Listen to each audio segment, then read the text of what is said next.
안녕하세요. 사연 읽어주는 남녀입니다. 오늘도 와주셔서 감사드리며 그럼 오늘의 사연 바로 시작하겠습니다. 대학 시절의 어느 봄날 어머니께서 돌아가셨습니다. 그때 저는 21살이었어요. 어머니가 떠나신 이후 아버지와 둘이 서로 의지하며 살았죠. 혼자 남겨진 아버지가 걱정되어 학교를 졸업한 후에도 취직해서 곁을 떠나지 않았습니다.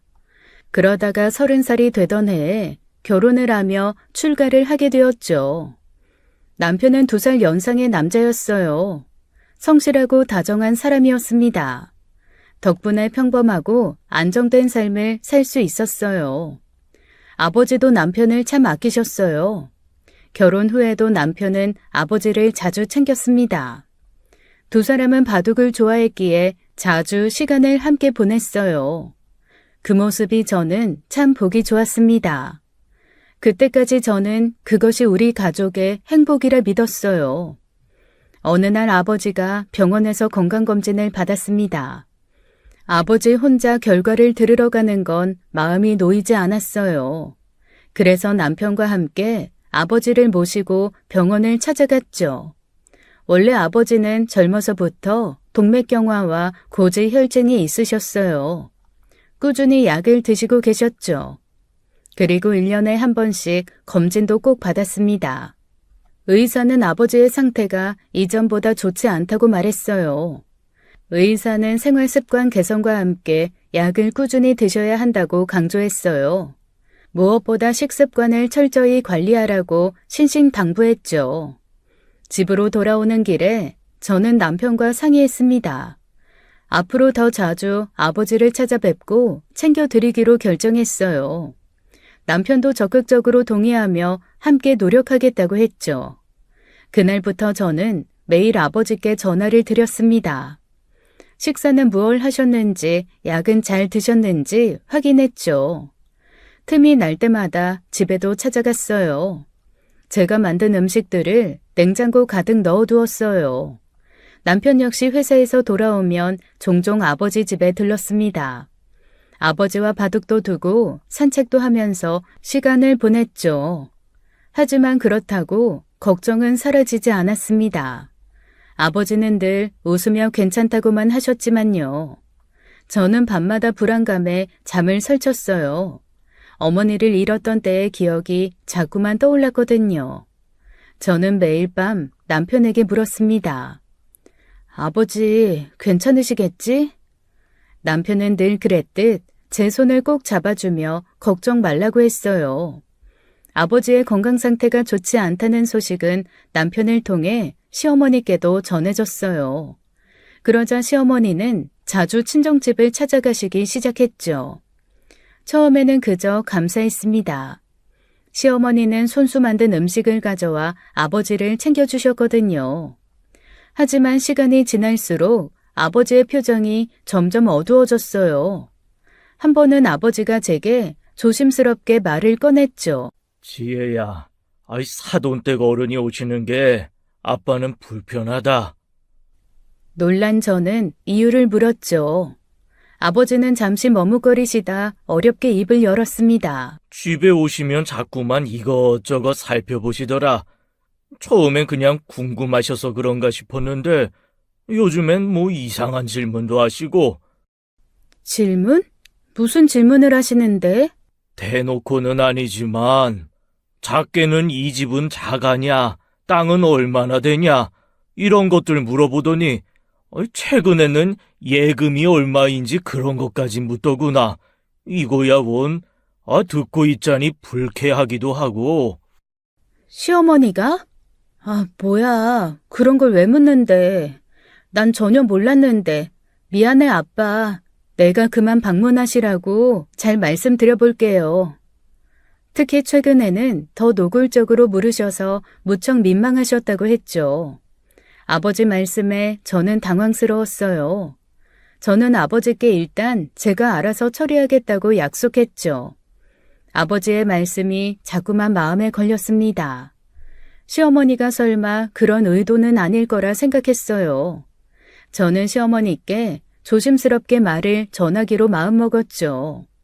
어느 날 저는 시어머니와 단둘이 마주 앉았습니다. 돌려서 표현했어요. 어머니, 그동안 친정아버지 많이 챙겨주셔서 정말 감사했어요. 그런데 이젠 저희가 더 자주 찾아뵙고 돌봐드릴 테니까 어머니께선 굳이 번거롭게 가시지 않으셔도 돼요. 얘가 왜 그래? 사돈 어르신 혼자 계시는데 내가 자주 들여다봐야지. 너 너무 부담 갖지 마라. 하지만 시어머니는 제 말을 제대로 이해하지 못했습니다. 오히려 더 적극적으로 자기 행동을 설명했어요. 지혜야, 난 그냥 혼자 사시는 바깥사돈이 걱정돼서 챙겨드리는 거야. 혼자 계시면 얼마나 적적하고 외로우시겠니? 같은 가족인데 그 정도야 당연히 해야 하는 거 아니겠어? 그 다음 날 시어머니는 아무렇지도 않게 또 아버지 집을 방문했어요. 저는 시어머니가 친정 아버지 집에 방문한 걸 그날 저녁에야 알았습니다. 아버지는 또다시 불편한 마음을 토로하셨어요. 저는 결국 남편과 상의해봤지만 남편도 곤란해했죠. 남편이 직접 시어머니께 말씀드려보겠다고 했지만 저는 말렸어요. 괜히 가족 간의 감정이 틀어질까 우려가 되었거든요. 그런데 참다 못한 아버지가 직접 나섰습니다. 아버지는 시어머니에게 더는 방문하지 말아달라고 정중히 말씀드렸다고 했어요. 저는 아버지가 얼마나 불편하셨으면 그러셨을까 그 마음이 이해가 되었죠. 하지만 시어머니는 아니었어요. 예, 너희 아버지 정말 유별나고 이상한 양반이다. 혼자 쓸쓸하게 사는 거 안타까워서 내가 일부러 찾아가서 챙겨줬더니만. 뭐? 어디서 배은망덕하게 오지 말라느니 난리야? 사람이 어떻게 그따위로 고마운 줄도 모르고 감사를 모르니? 응? 어머니, 배은망덕이라뇨. 말씀이 좀 지나치세요. 솔직히 말씀드릴까요? 어머니가 왜 자꾸 아버지 집 재산이 얼마나 되는지 조사하시는 거예요? 아버지가 얼마나 불쾌하셨으면 그렇게 말씀하셨겠어요. 아니, 그게 뭐가 문제냐? 네 아빠 죽으면 그 재산 결국 다 우리 집으로 넘어오는 거잖니. 그래서 미리 알아보는 게 뭐가 그렇게 나쁘다고 그러는 거야? 나도 알아야 어디에 쓸지 배분을 하면서 준비를 하지. 네? 그 말을 듣자마자 저는 참을 수 없는 분노가 일었습니다. 대체 저게 무슨 말도 안 되는 소리인가요? 어머니, 무슨 말씀을 그렇게 하세요? 우리 아버지 건강하게 오래오래 사실 거예요. 그런데 왜 벌써부터 아버지 재산 받을 생각을 하시는 거죠? 그리고 정말 이해가 안 가는데 아버지 재산, 그게 대체 왜 어머니 재산이에요? 말도 안 되는 소리 하지 마세요. 제가 흥분해 격하게 반응하자 시어머니는 오히려 목소리를 높였습니다. 더 뻔뻔한 말을 이어갔죠. 가족끼리인데 네 아버지 재산이면 결국 내 돈도 되는 거 아니니? 그리고 사람 일 어떻게 알아? 오래 사실지 내일이라도 당장 돌아가실지 네가 어떻게 알아? 어머니, 말씀이 너무 지나치신 거 아니에요? 그런 식이면 어머니도 언제 어떻게 되실지 모르잖아요. 그런 끔찍한 소리를 어떻게 아무렇지 않게 하세요? 결국 저는 참지 못하고 소리를 질렀습니다. 전화를 끊고 나서도 분노가 가시지 않았어요. 이 사실을 알게 된 남편도 황당해하며 시어머니께 직접 전화를 했죠. 어머니, 도대체 지혜한테 무슨 말씀을 하신 거예요? 장인어른 재산이 왜 어머니 돈이에요? 그리고 건강하게 살아계신 장인어른한테 당장 내일이라도 돌아가실지 모른다고요? 저 어머니한테 정말 많이 실망했습니다. 지금 당장 지혜한테 전화해서 진심으로 사과하세요. 하지만 시어머니는 이후 제게 일절 연락이 없었습니다. 당연히 사과도 없었죠. 원래 저런 사람이었나 싶어 정말 황당했어요. 남편이 한동안 제 편을 들어주며 저를 위로했습니다. 그런 남편이 있었기에 겨우 진정할 수 있었죠. 하지만 그날 이후로 저는 깊은 속상함을 지울 수 없었습니다. 그로부터 며칠 뒤 아버지가 집에 오셨어요. 근처에서 친구를 만나고 돌아가시는 길에 잠깐 들렀다고 하셨죠. 평소 자주 오시는 편이 아니라 갑작스러운 방문에 조금 놀랐지만 함께 점심을 먹기로 했어요. 남편은 아버지를 반갑게 맞이했습니다. 식사를 마친 후 두 사람은 늘 그렇듯 바둑 앞에 앉았어요. 차를 준비하며 두 사람의 모습을 지켜보는데 아버지가 갑자기 남편을 바라보며 진지한 목소리로 말씀하셨습니다. 자네, 나는 이제 믿을 사람이 자네뿐이네. 혹시 내가 잘못되면 우리 지혜 평생 잘 좀 부탁하네. 아빠, 그런 이상한 소리를 왜 해요? 아빠 건강할 거야. 이상한 말 좀 하지 마. 그런 말 들으면 나 속상하다고. 괜히 그런 말씀을 하시는 아버지가 속상했습니다. 그런 제 표정을 알아챈 남편이 농담을 던져 어색함을 풀어주었죠. 장인어른, 지혜 걱정 마세요. 제가 평생 업고 다닐 테니까요. 대신 지혜가 무거워지면 저 책임 못 집니다. 그날 저녁엔 셋이서 외식을 하기로 했어요. 오랜만에 아버지가 좋아하시는 한정식 집으로 향했습니다. 즐겁게 식사를 마친 후 아버지와 집으로 다시 돌아왔죠. 그런데 현관 앞에 시누이가 저희를 기다리고 있더라고요. 아가씨, 연락도 없이 갑자기 무슨 일이에요? 무슨 일 생기셨어요?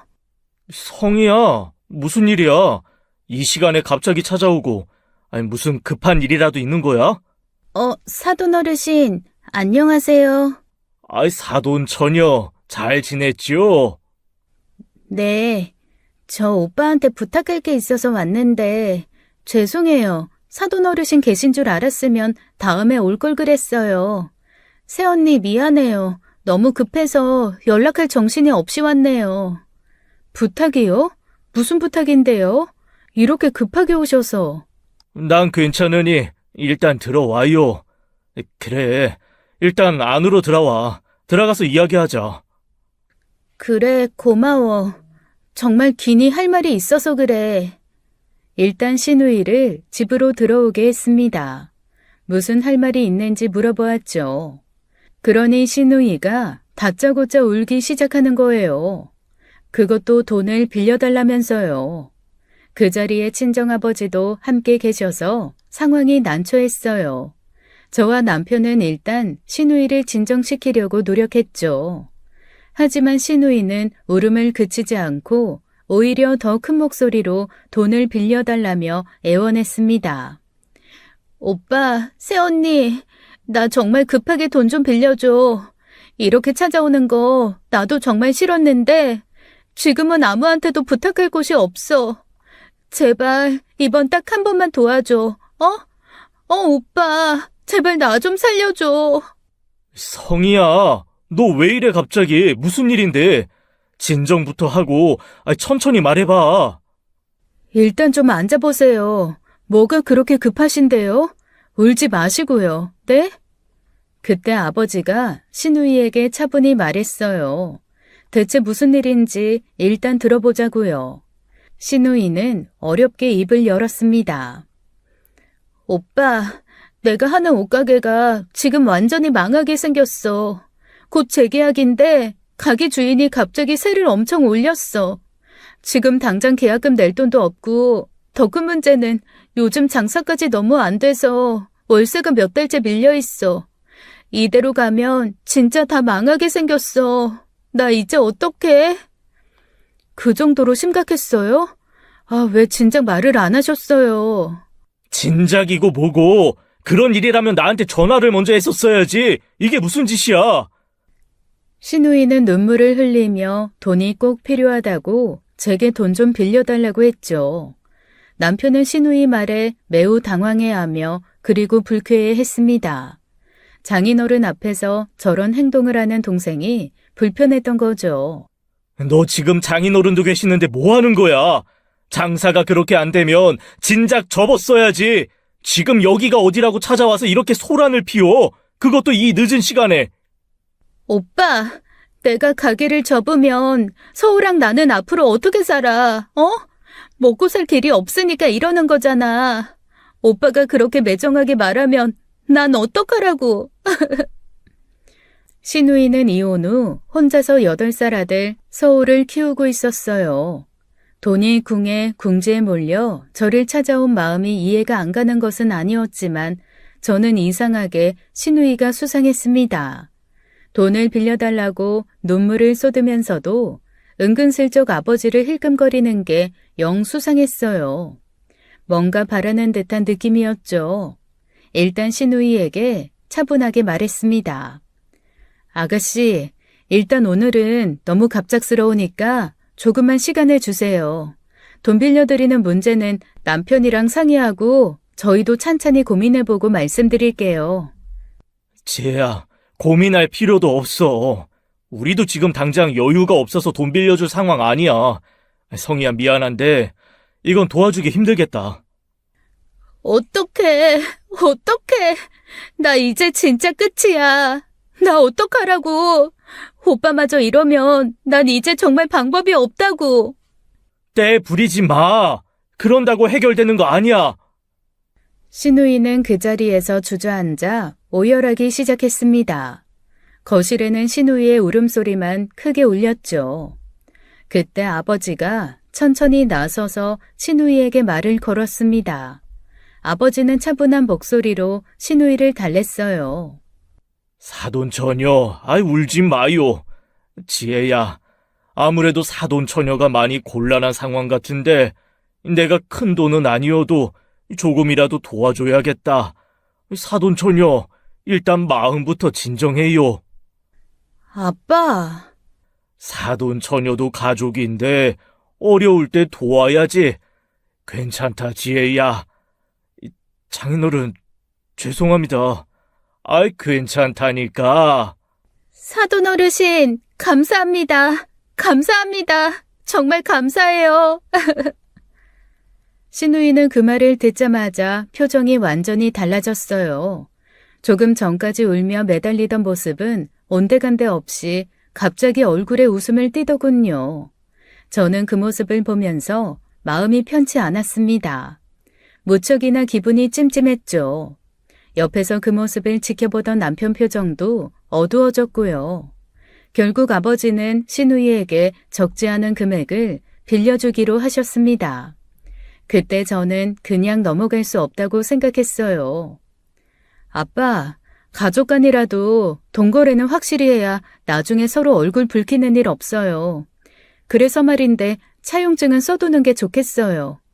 아가씨, 괜찮으시죠? 네? 차용증이요? 그래, 그건 지혜 네 말이 맞다. 사돈처녀, 너무 서운하게 듣지 말아요. 어차피 이자도 안 받고 할 테니까 차용증 하나 써도 괜찮겠지요? 네, 그렇게까지 하신다면야. 알겠어요. 써드릴게요. 그때 신우이 표정이 무척 좋지 않았습니다. 아버지 앞에서는 어쩔 수 없었는지 마지못해 알겠다고 답했지만 저를 바라보는 신우이의 눈빛은 차갑기 그지없었거든요. 하지만 저는 신경 쓰지 않았어요. 이런 부분은 반드시 짚고 넘어가야 한다고 생각했으니까요. 며칠 후 시어머니께 전화가 왔습니다. 저번에 전화로 대판 싸우고 처음 온 연락이었기에 달갑지 않았어요. 받을까 말까 망설이다가 전화를 받았죠. 왜 이렇게 전화를 늦게 받니? 전화를 받자마자 시어머니가 날카롭게 소리를 지르셨죠. 지혜야, 너 도대체 무슨 생각으로 그러는 거야? 네? 무슨 말씀이세요, 어머님? 뭐긴 뭐야. 네가 바깥사돈한테 차용증 쓰라고 했다며?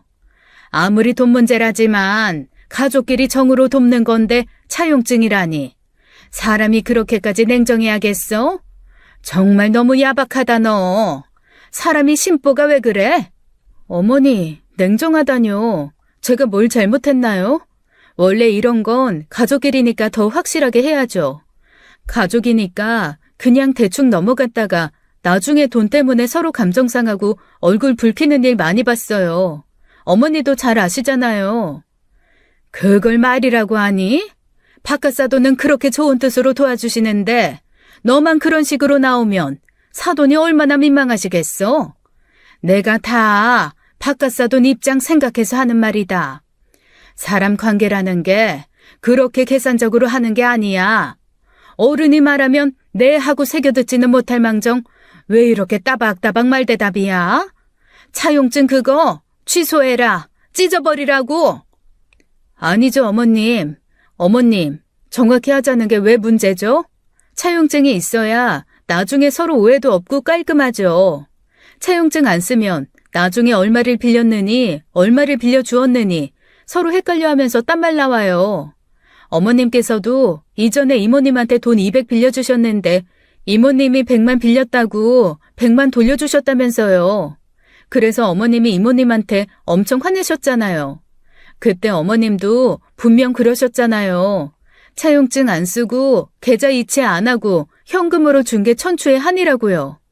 차용증 쓰면 그런 오해도 안 생기고 저도 중간에서 불편한 소리 안 듣고 서로 좋잖아요. 안 그래요?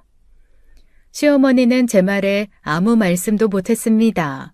그리곤 한마디 하시곤 전화를 끊으시더군요.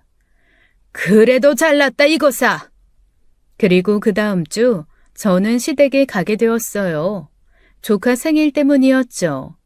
시누이 아들이요. 그런데 그곳에서 저는 정말 어이없는 소리를 들었습니다. 시누이가 제가 시댁에 도착한 줄도 모르고 시어머니에게 떠드는 소리였어요. 엄마, 솔직히 사돈 어른이 도와주신다고 해서 기대 엄청 했거든? 근데 진짜 쥐똥만하게 도와주더라. 와, 진짜 배포가 아주 목이 오줌만해. 겨우 이 정도 줄 거였으면 그냥 안 빌려주는 게 낫지 않아? 액수가 너무 작아서 뭐 어떻게 써볼 엄두도 안 나더라. 이 돈 갖고 뭘 어쩌라고. 참나, 장난치는 것도 아니고. 도와준다고 큰 소리는 다치고는 겨우 이 정도밖에 못 내놓으면 어떡해? 참 서로 민망하게 만드시는 재주가 있어. 그것도 재주라면 재주다.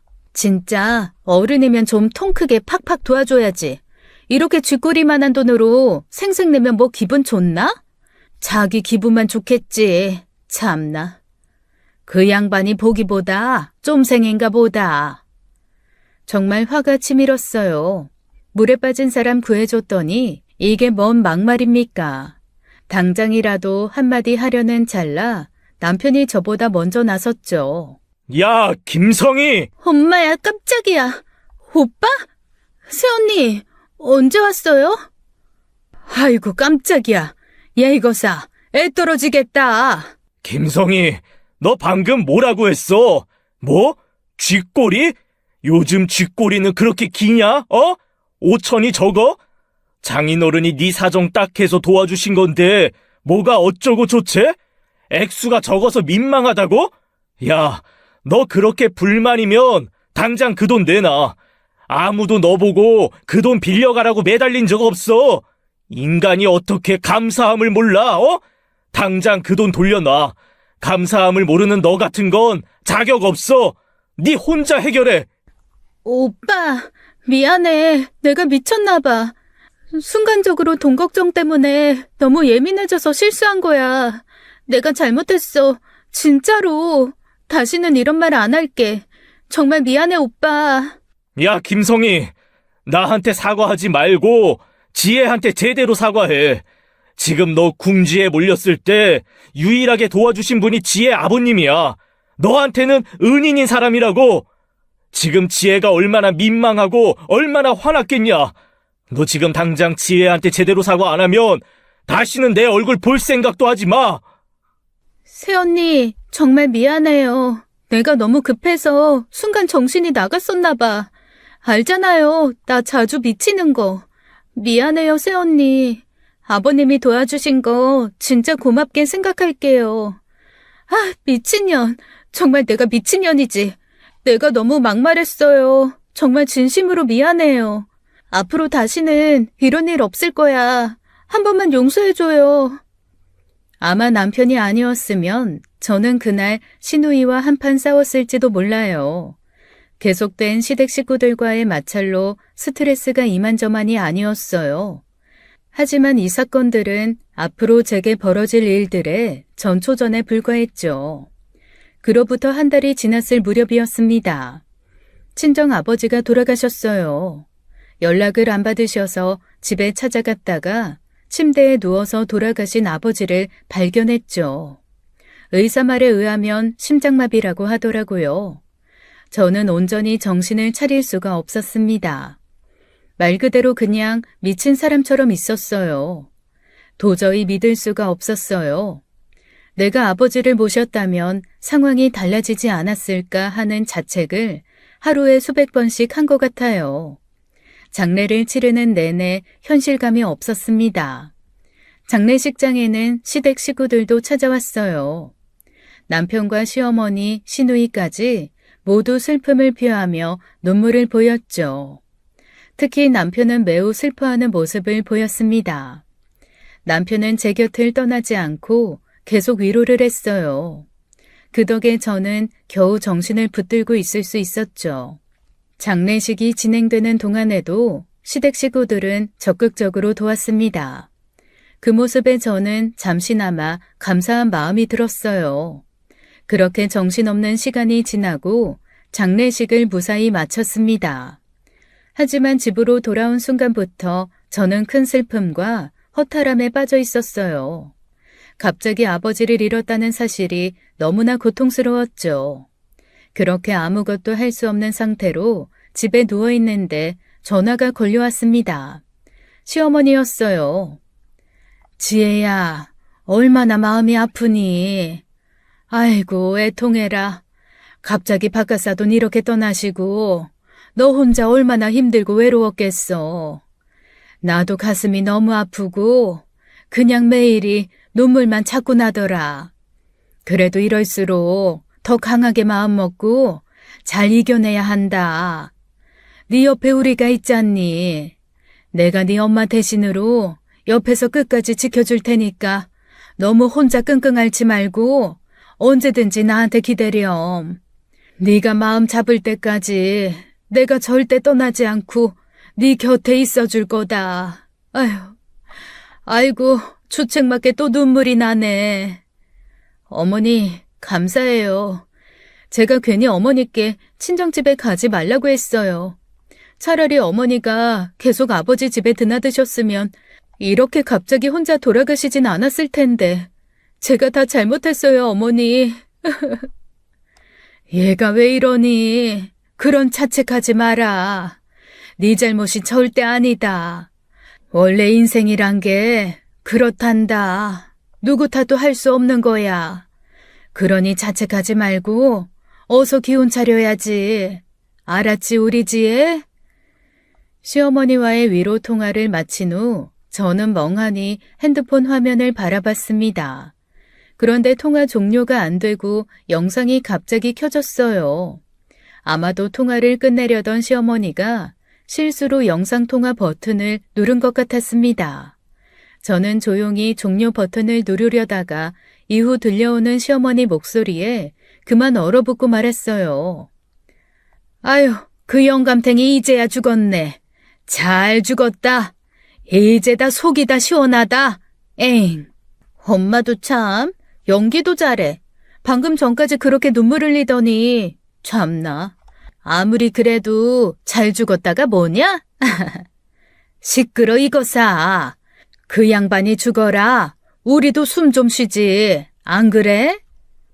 시어머니 핸드폰이 어디에 걸쳐져 있는 것인지 화면이 거꾸로 되어 잘 안 보였지만 시어머니 영상통화 화면 안에는 시어머니와 시누이가 보였습니다.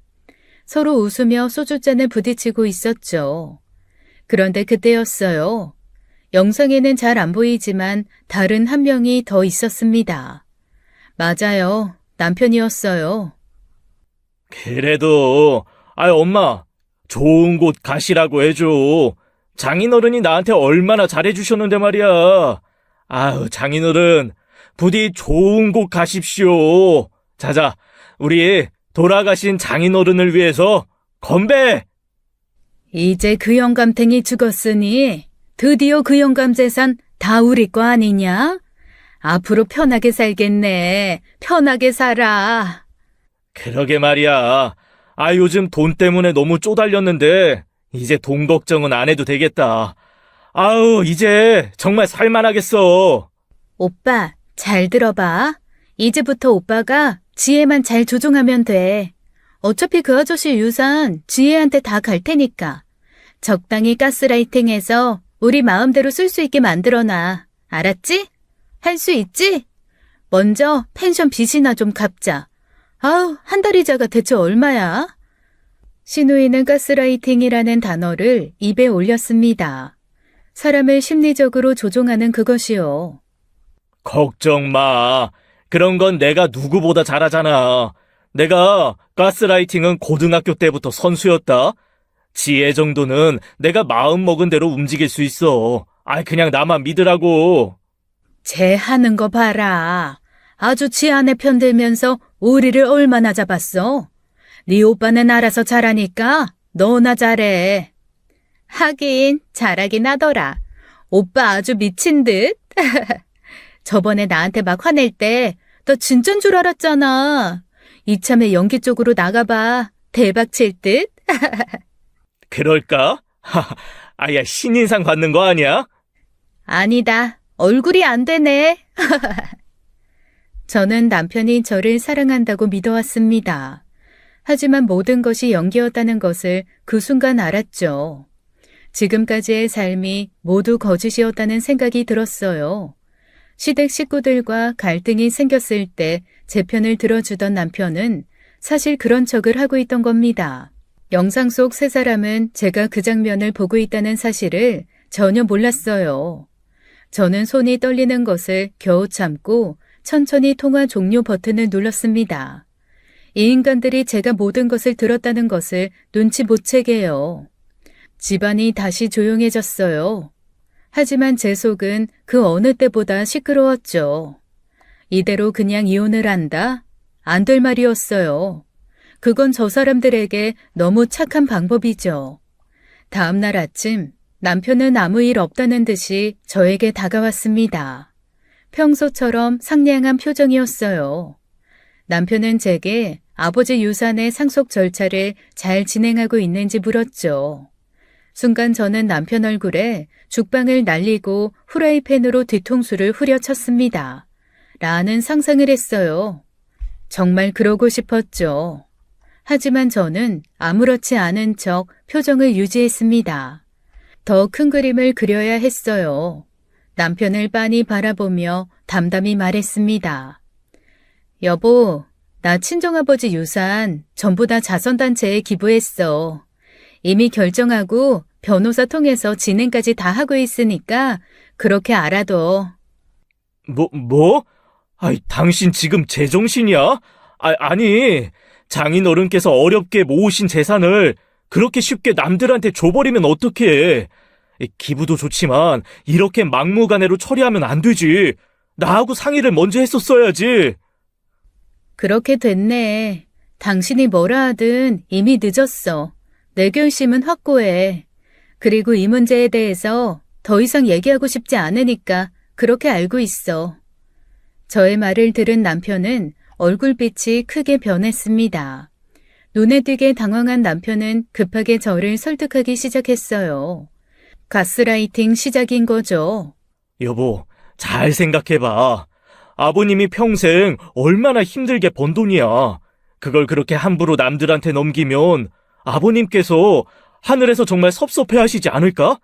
내가 아버님이라면 그 돈 당신을 위해 쓰기를 바라셨을 텐데 당신 충동적으로 기부한 걸 나중에 분명히 후회할 거야.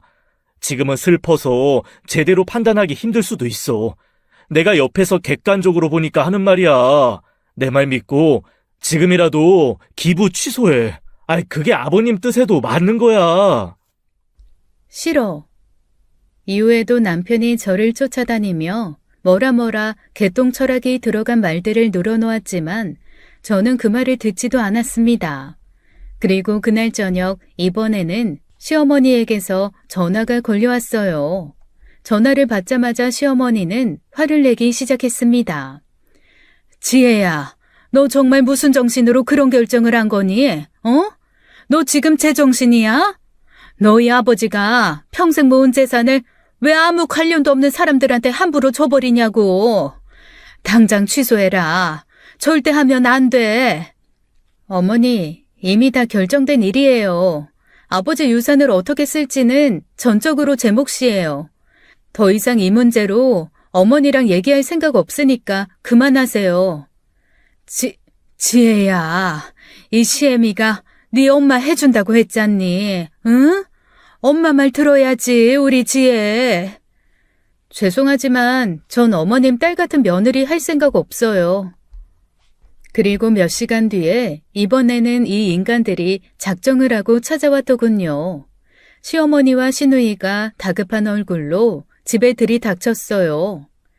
남들한테 기부해봤자 그 돈 제대로 쓰이기나 하겠어? 세상에 사기꾼들 천지야. 네 아버지가 애써 모은 재산 사기꾼 아가리에 넣고 싶니? 와, 시어머니가 이 말을 하는데 자기 소개하는 줄 알았어요. 엄마 말이 맞아요. 새언니, 그 돈으로 차라리 건물이나 땅이라도 사둬봐. 그래야 나중에 후회 안 하고 오빠 부부도 편하게 산다니까? 남한테 퍼줘서 남는 게 뭐 있겠어요. 아니다. 그래, 남한테 기부하고 싶으면 일단 그 돈을 굴려요. 더 돈 많이 벌어서 하면 되잖아요. 그래, 지혜야. 꼭 기부를 해야만 좋은 일 하는 거 아니잖아. 차라리 그 돈으로 투자 같은 거 해서 돈을 불리자. 더 큰 돈 만들어서 그때 정말 어려운 사람 돕는 봉사하면 되지. 내가 도울게. 나 봉사 좋아해. 맞다. 아버님 기일 때마다 봉사단체 선물 사들고 가서 봉사하자. 그게 더 의미 있고 좋지 않겠어?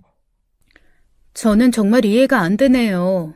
대체 왜 제가 아버지 돈을 어떻게 쓰는지까지 일일이 간섭하세요?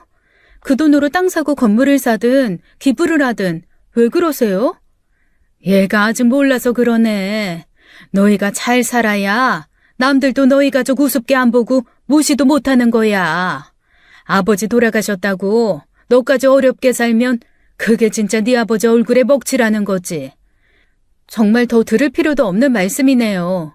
아버지 뜻은 제가 누구보다 잘 알아요. 그러니 이제 더 이상 그런 말씀 마세요. 저 이미 결정한 거고 바꿀 생각 없으니까요. 아주 똥줄이 제대로 타는지 별말을 다 하더군요. 더 이상 들을 가치도 없는 말들이었어요. 저 인간들이 저를 설득하는 이유야 뻔했으니까요. 그날 밤 남편은 술에 취해 들어와서 다시 한번 저를 설득하려 했습니다. 하지만 제가 계속 뜻을 굽히지 않자 급기야 남편은 화를 내기 시작했어요. 당신 미쳤어? 장인어른이 평생을 고생해서 힘들게 모은 돈을 왜 얼굴도 모르는 사람들한테 줘버리는데 그렇게 돈 버리라고 장인이 어렵게 돈 번 건 줄 알아? 당신이 상속 받았지만 당신 마음 가는 대로 막 써버리면 안 되는 돈이야. 알아? 장인어른이 그 돈 모으느라 얼마나 고생하셨는데 그걸 갖다가 아무 관계도 없는 남들한테 퍼준다는 게 도대체 말이 되냐고. 난 도무지 이해가 안 된다. 이해가 안 돼. 당신 정말 어떻게 된 거 아니야? 그 모습에서 저는 그동안 남편이 얼마나 가식적인 인간이었는지 다시 한번 깨달았습니다. 사실 저는 친정아버지의 유산을 기부하지 않았어요.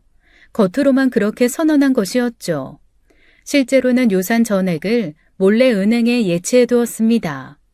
그리고 그 돈 중 일부를 사용해 흥신소를 고용했어요. 흥신소를 고용한 이유는 명확했습니다.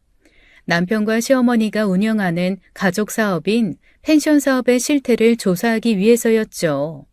저는 그들이 평소 떳떳하지 않은 방식으로 사업을 운영할 거라 확신했습니다. 그런 인간들이니까요. 그래서 꼼꼼히 뒷조사를 시작했어요. 한 달 후 흥신소에서 연락이 왔습니다. 조사가 끝났다고요. 자료를 살펴보는 내내 기가 막혔습니다. 시댁에서 운영하는 펜션의 실태는 상상을 초월하는 수준이었어요. 펜션은 불법시설 투성이었습니다. 숙박업소인데도 제대로 된 소방시설이 없었어요. 법으로 정해진 소방 안전 규정을 철저히 무시한 채 운영하고 있었죠. 또한 정식 허가도 받지 않고 무허가 식당을 운영 중이었습니다. 심지어 그곳에서 주류까지 불법 판매하고 있었고요. 직원들 임금 문제는 더욱 심각했어요. 정식 고용 계약서 없이 동남아 직원들을 불법으로 고용했죠. 급여도 최저임금보다 한참 낮은 금액으로 지급했습니다. 그중 가장 심각한 건 환경 문제였어요. 이 정신 나간 인간들이 펜션에서 발생한 오폐수를 인근 하천으로 불법 방류하고 있더라고요. 이 모든 게 자료에 명확히 담겨 있었어요. 그날부터 저는 바로 집을 나와 별거에 들어갔습니다. 작은 오피스텔에서 혼자 지내기 시작했어요. 남편은 제가 집을 떠나자마자 끈질기게 전화를 걸어왔습니다. 하지만 저는 그의 전화를 단 한 번도 받지 않았어요. 그리고 오피스텔에 틀어박혀서 몇 날 며칠을 흥신소에서 준 자료 검토에 몰두했습니다. 소방시설 미설치, 무허가 식당 및 불법 주류 판매, 탈세 정황, 직원 임금 체불, 그리고 환경 오염까지 철저하게 정리했어요. 준비가 끝나자 저는 자료를 관련 기관에 모두 넘겼습니다. 경찰청, 국세청, 노동청, 그리고 환경청까지 총동원해서 각 기관에 정식으로 고발장을 제출했어요. 며칠 뒤 제가 제출한 자료를 바탕으로 기관들이 합동으로 펜션에 대한 대대적인 수사를 시작했죠. 시댁 식구들은 전혀 예상하지 못한 갑작스러운 단속에 크게 당황해하는 듯 했습니다. 남편과 시어머니, 시누이 모두 일제히 제게 미친 듯이 연락을 했거든요. 하지만 저는 그 전화들 다 무시했어요. 신고를 마치고 한 달간 해외로 떠나버렸죠. 그리고 한국으로 돌아오고 얼마 지나지 않아 조사 결과가 나왔습니다. 예상했던 것보다 더 심각한 수준이었어요. 펜션은 소방시설 미설치로 당장 영업 정지 처분을 받았습니다. 불법으로 운영하던 식당과 주류 판매 역시 중단되었고요. 막대한 벌금이 부과되었다고 하더군요. 또한 국세청에서는 대대적인 세무조사를 예고했고요. 세금 문제도 탈탈 털린 것은 불을 보듯 뻔했어요. 상황이 걷잡을 수 없게 악화되자 남편과 시어머니는 필사적으로 저에게 연락을 시도했습니다. 제가 전화도 받지 않으니 아마 미칠 것 같았겠죠. 저도 직접 대면해서 죽으려고 하는 이 인간들 얼굴을 보고 싶었지만 참았습니다. 저보다 이 인간들이 더 답답해 할 테니까요. 시댁 펜션의 가장 큰 문제는 오폐수 처리 시설과 소방 시설이었어요. 벌금이야 내면 그만이고 세금 문제도 분할 납부를 하든 뭘 하든 사업장 운영과는 상관이 없었으니까요. 하지만 폐수시설과 소방시설은 달랐습니다. 그걸 설치하기 전에는 펜션 운영이 불가했죠. 펜션을 다시 운영하려면 소방시설과 오폐수 처리시설을 새로 설치해야 했어요. 그 비용이 엄청나 당장 마련할 수 있는 상황이 아니었던 것이죠. 남편은 제게 하루에도 수십 번씩 전화를 걸었습니다. 급하게 메시지도 여러 번 남겼죠. 지혜야, 제발 연락 좀 해줘. 네가 집 나가고 이렇게 아무 소식 없으니까 내가 미칠 것 같아.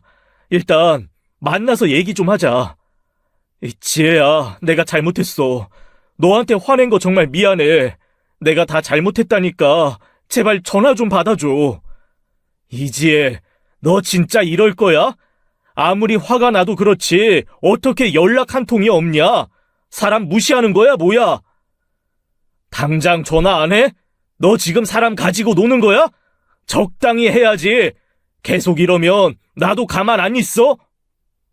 모든 메시지도 다 씹어버렸습니다. 그러다가 제가 아버지 집 정리 문제로 비어있는 아버지 집에 갔을 때였어요. 그곳에서 대기를 하고 있던 남편과 시어머니와 딱 마주하게 된 겁니다. 설마 여기까지 와서 저를 기다리고 있을 줄은 저도 몰랐어요. 지혜야, 아니 너 대체 왜 갑자기 집을 나가고 연락을 끊은 거야? 이유가 뭐든 말을 해야 알지 않겠어? 내가 얼마나 걱정했는지 알아? 그러게 말이다, 얘야. 부부 사이에 오해가 생겼으면 대화를 해야지 이렇게 잠수 타면 해결이 되겠니? 서로 대화부터 해야지. 두 분 다 그런 얘기 필요 없으니까 여기서 기다린 진짜 용건이나 빨리 말하세요. 사실 내가 운영하는 펜션 사업이 지금 많이 어려워. 갑자기 장사도 안 되고 투자금도 묶여서 지금 빚더미야. 도저히 우리 힘으로 해결이 어려워서. 그래, 지혜야. 이러다가 집도 펜션도 다 날릴 지경이야. 그러니까 네가 아버지한테 물려받은 유산, 그것 좀 써서라도 이번에 우리 좀 도와주렴, 응? 진짜 어이가 없어서 웃음밖에 안 나오네요. 뭐? 너 지금 웃니? 네가 돈 좀 생겼다고 아주 못되게 변했구나. 사람이 어떻게 그렇게 매정하니? 우리 가족 아니니? 엄마, 제발 좀 가만히 있어봐. 지혜야, 제발 다시 한번 생각해봐. 지금 네가 가진 유산을 잘 활용해서 이 위기만 넘기면 우리 모두 예전처럼 잘 살 수 있어. 아니, 더 잘 될 수도 있다고. 제발 부탁할게. 잘 들어. 내 돈 단 1원 한 장도 그 펜션에 들어갈 일 없어. 절대 도와줄 생각 없으니까 꿈도 꾸지 마. 뭐? 이지혜, 너 정말 사람이 이렇게 독하게 변할 수가 있냐? 내가 지금 나만 잘 살자고 이래? 우리 가족 다 같이 잘 살자고 이러는 거잖아. 너만 잘 살자고 이러는 것 같은데? 당신 얼굴 보니까 너무 웃겨서 못 참겠다. 정말 가증스러워. 그 말과 함께 저는 뒤돌아서 가버렸어요. 남편이 달려와 제 손을 잡았지만 그대로 뿌리쳐버렸죠. 그리고 택시를 타고 서둘러 자리를 피했습니다. 아직 제 복수가 끝난 게 아니었으니까요. 제가 도움을 거절한 이후 시댁은 결국 막대한 빚을 감당하지 못했어요. 벌금을 납부할 수도 없었고 세무조사 결과로 나온 막대한 추가 세금도 납부할 수 없었죠. 문제는 펜션을 만들기 위해 대출을 받은 은행 이자였습니다.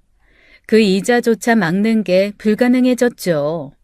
펜션은 소방시설과 오폐수 처리시설을 설치하지 않고서는 절대로 재개할 수 없었어요.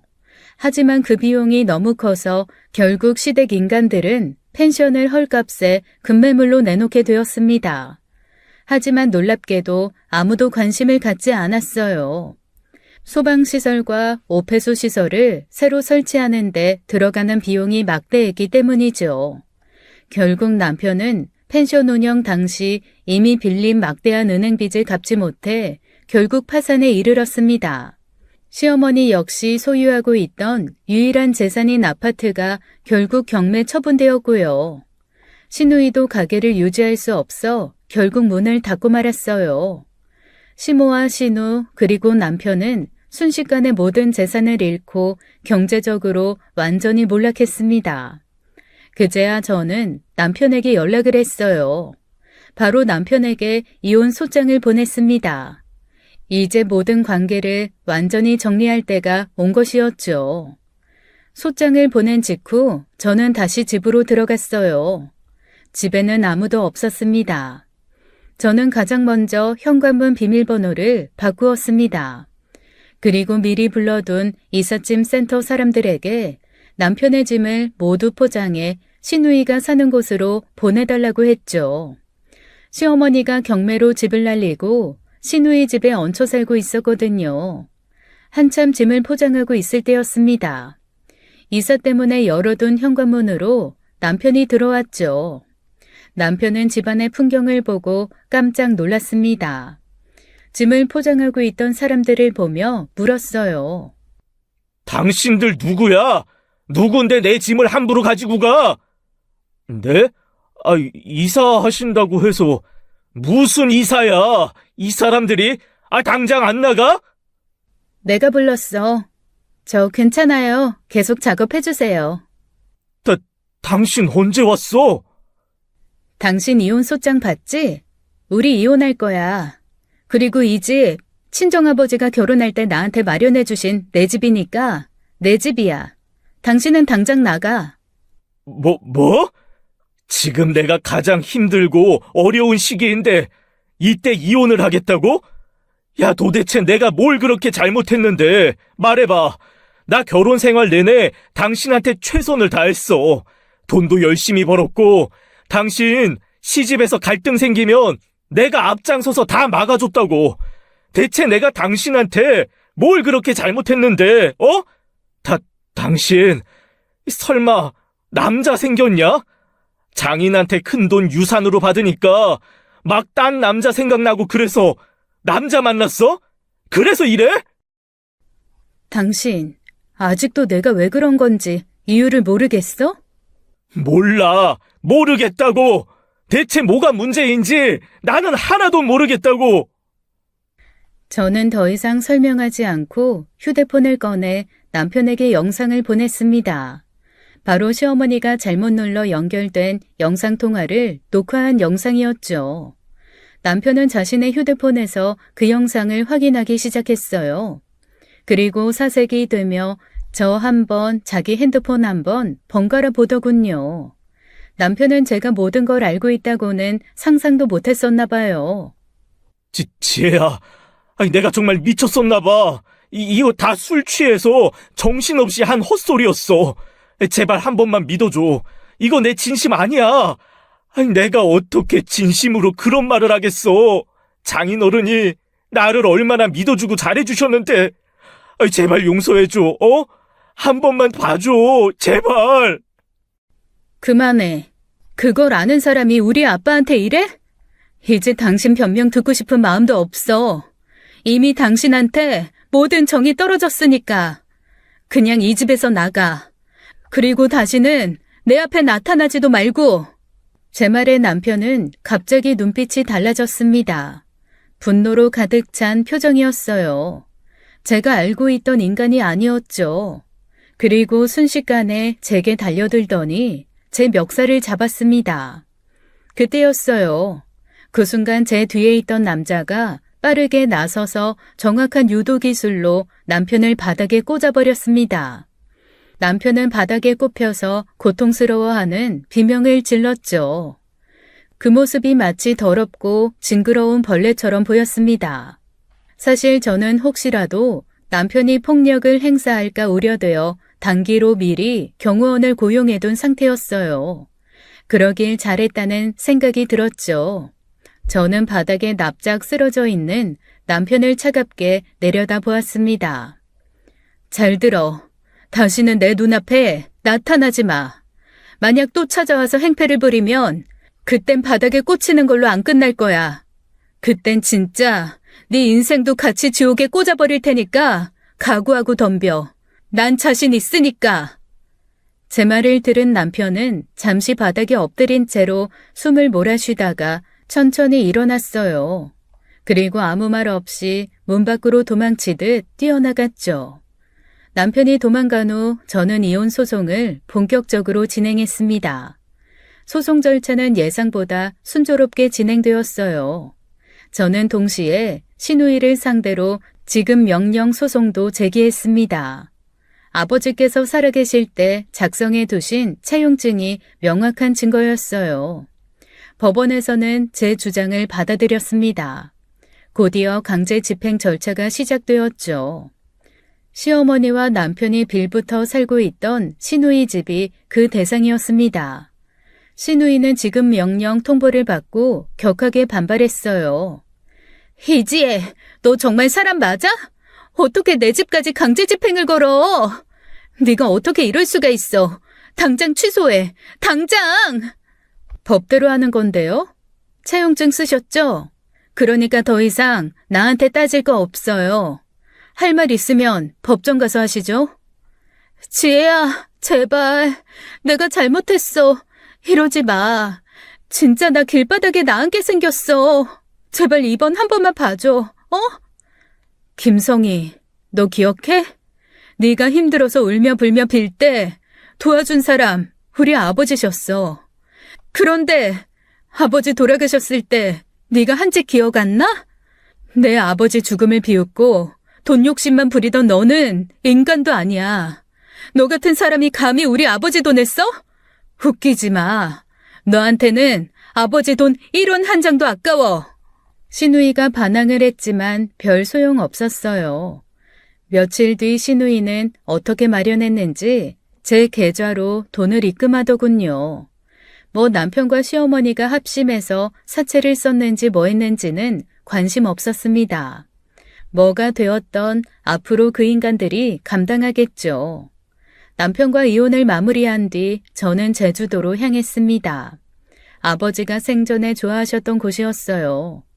바닷가 근처 작은 마을을 조용히 걷다 보니 오래된 사진관 앞에서 우연히 낯익은 사진 한 장이 눈에 들어왔습니다. 아버지와 제가 함께 찍었던 사진이었어요. 저는 사진 앞에서 한동안 움직이지 못했습니다. 그리움과 후회가 동시에 밀려왔죠. 한참을 서 있다가 저는 문득 마음을 다잡았습니다. 이제부터는 아버지의 유산을 더욱 뜻깊게 사용해야겠다고 다짐했죠. 그날 이후 저는 작은 장학재단을 설립하기로 결정했어요.